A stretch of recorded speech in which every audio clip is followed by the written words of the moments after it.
Is Christian theology the noblest science, or are there better ones? Let's consider.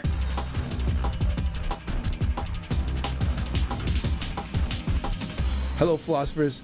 I'm Chico. Welcome to the Philosopher Channel's summary of the Summa Theologica.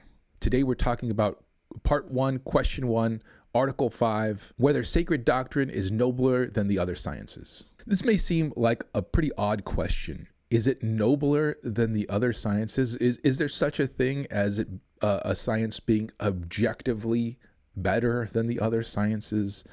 Isn't that just like a matter of taste or a matter of usefulness or something like that? In this article, we will see that there are some objective criteria for adjudicating between sciences. And using these criteria, we could call one science nobler than another science, although really not a ton rests on that. It'll still be just a label that we're attributing to a science, but it'll be based on something that's real. So in that sense, it will be important. By the way, if you've been enjoying this series, you can check out my Aquinas t-shirt. That's for sale on my merch store. Go ahead and check out a link in the description. It should come as no surprise that Aquinas' position is that, yes, Christian theology is the noblest of sciences. And he says so because he says other sciences are called handmaidens of this science. And he quotes Proverbs 9:3, wisdom sent her maids to invite to the tower. Now, in this case, he's interpreting the word wisdom to mean Christian doctrine, Christian theology. Whether that's an accurate understanding of the word wisdom there or not a huge deal, because he also gives an argument for why he thinks that Christian theology is the noblest science. And he goes like this: sacred doctrine is partly speculative and partly practical. This is something we saw in a previous article. Check out my video on that one. So it transcends both the speculative and the practical sciences. Now, that doesn't mean that it's therefore better than both sciences. What that means is we're going to have to look at both sciences and see, is it the noblest in both areas? That's what that means. A speculative science is nobler than another science, either 1, because it's more certain, or 2, because its subject matter is of higher worth. And he's going to say that sacred doctrine is nobler in the speculative sense for both reasons. Sacred doctrine derives its certitude from the light of divine knowledge, which cannot be misled. In other words, sacred doctrine is inspired by God and God can't be wrong. Other sciences derive their certitude from the natural light of human reason, which can err. We can make mistakes in how we do the other sciences. The very beginning points of other sciences are from our own human reason, and we can make mistakes in human reason. So sacred doctrine has greater certitude than the other sciences. Now, of course, you look at that and say, but can't we make mistakes in Christian theology? Like, can't we make mistakes in interpreting the Bible or something like that? Yeah, you're right. And he will address that in one of the objections. So again, speculatively speaking, a science is nobler if it's either 1, a greater certitude, or 2, has a higher subject matter. We've seen that sacred doctrine has greater certitude. Now he's going to argue that it also has a higher subject matter, and this should be no surprise. Sacred doctrine treats chiefly of those things which, by their sublimity, transcend human reason. In other words, things that are so great that they are beyond our ability to reason. In other words, they have to be revealed to us by God. Other sciences consider only those things which are within reason's grasp. So they consider things that are, that are not so great that we can't get them, just things that we can get. So sacred doctrine has a subject matter of higher worth than other sciences. So sacred doctrine is a nobler speculative science on both counts. Now for the practical science aspect. A practical science is nobler, which is ordained to a further purpose. In other words, when you have two practical sciences and one of them has a goal that is sort of in support of the other one, that it's the second one, the one with the further goal, that's the more noble of the practical sciences. And he gives the example of military science versus political science. Military science is not as noble as political science because the whole point of military science is to support the political. The purpose of the science of sacred doctrine, insofar as it is practical, is eternal bliss. And again, we saw this in a previous video. The practical aspect of it is just aiming at God, is that the beatific vision. Every practical science is directed to eternal bliss as an ultimate end. So this is a more interesting premise. every other practical science, the goal of it ultimately is eternal bliss. Like, why do you do any of the things that you do? It's because you're crafting the kind of person that you want to be. And that person that you're crafting is the person that is going to be in eternal bliss. Obviously, this is not the goal of practical science as used by people who do not believe in the beatific vision, who do not believe that God is their ultimate goal. But Aquinas is writing this to people whom he assumes have the right goal in mind, who are using practical sciences in the way that they are supposed to be used, according to him. So the goal of Christian theology is eternal bliss. Other practical sciences are helping to aim at that eternal bliss as well. They must be in assistance for that more noble practical science of Christian theology. Now let's consider his objections. Objection 1, the nobility of a science depends on the certitude it establishes. This is interesting because this is something he mentioned in his argument. The principles of some sciences cannot be doubted. So this would be something like classical logic has one of its principles being the law of non-contradiction. And that is assumed to be something that can't be doubted in classical logic. Some people, there are very few people that think that you can doubt that, but or you could think of math as calling it a science in the way that we've been using the word science.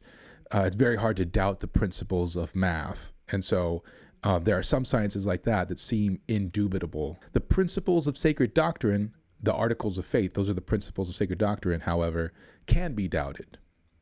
So those other sciences are more certain, and so those other sciences are nobler.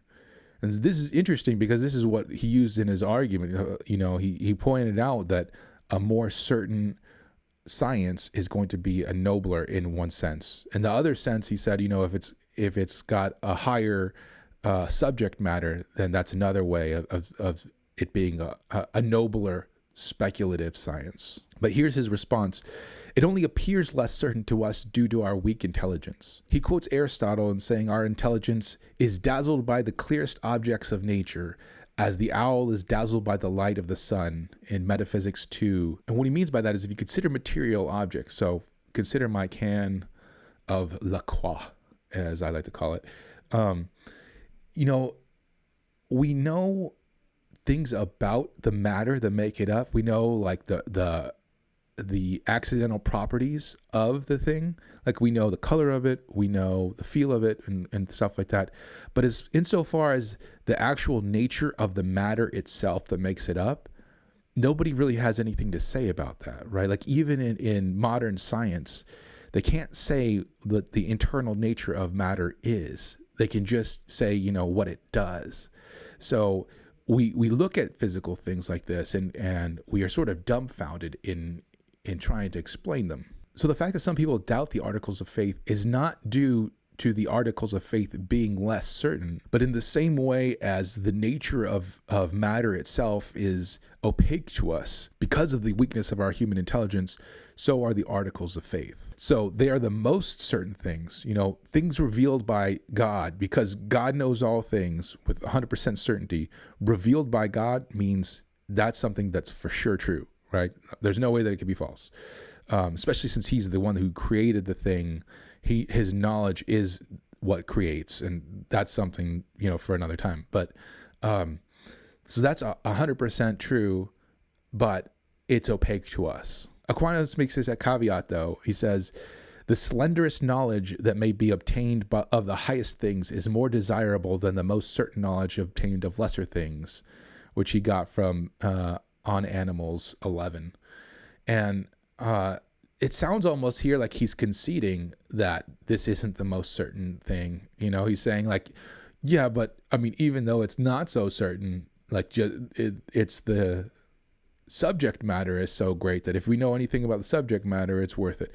And I would say that probably we need to take him as not conceding there. Remember, according to his argument, the articles of faith are the most certain things. So I think what we have to take this little caveat here to mean is that even if they were less certain, it still would be nobler because of the subject matter being so noble. Objection 2, lower sciences depend on higher sciences. And he loves this example of music depending upon arithmetic.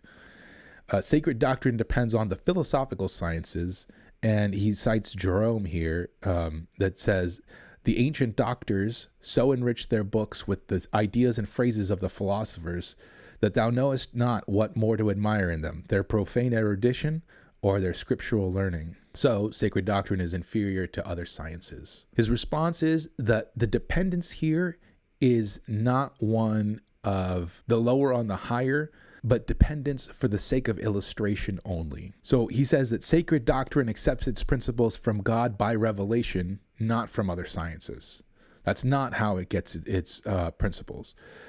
So it does not depend upon other sciences as upon higher sciences. Sacred doctrine does, however, make use of other sciences as lesser sciences, as handmaidens. And it does this like political science makes use of military science, as we saw earlier. Now, you might say, but doesn't that show that it's deficient, at least in some way, that there's some insufficiency in this so-called noble science? And you would say, no, that doesn't show there's a deficiency in the science. It shows that there's a deficiency in our intellect. Our intelligence is more easily led by what is known through natural reason to that which is above reason. Other sciences proceed through natural reason. Sacred doctrine is above reason. So our intelligence is more easily led by other sciences. In other words, if you put those two things out there, things that we can know by our reason and things that we have to get through by revelation, it's the things that we got to by our reason are better known by us. So that's why those other sciences are more easily accessible to us. However, that doesn't mean that they're more accessible in themselves. It's still going to be the case that that which is revealed by God is the most accessible in itself. So that's the big takeaway, I think, from this article, is that it's an interesting distinction Aquinas makes between a thing being more intelligible to us versus more intelligible in itself. And that's something we're going to see that comes up later. And if you think about it, it makes sense because the way that we know the world is through our senses, and our senses are so imperfect. They don't get to the real heart of what things are, like we talked about with matter. Or if you want to think about humans, like we don't know what is, and I'm still holding this can. We don't know what is going on in the minds of other people. We just know the behaviors of other people. So, for example, somebody could be crying, but that might just be a very good actor that is faking it. And so we don't know that they're actually feeling sad inside or not.